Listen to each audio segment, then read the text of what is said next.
So before there was a venture capital winter, which coincided with happening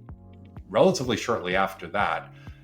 you were seeing venture capital firms that were even scarfing up, were buying up all of these GPUs to make them available to their portfolio companies, because after hiring, after labor costs, after staffing costs, GPUs were one of the most expensive parts of a AI SaaS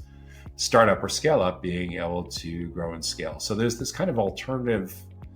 business model that's popped up that's become really popular in the last, again, this is 6, 18, maybe 24 months old, if that much, where digital infrastructure companies who traditionally would have likely been infrastructure as a service or colocation kind of operators have taken significant parts of their facilities and loaded up servers, dozens of servers, hundreds of servers with GPUs.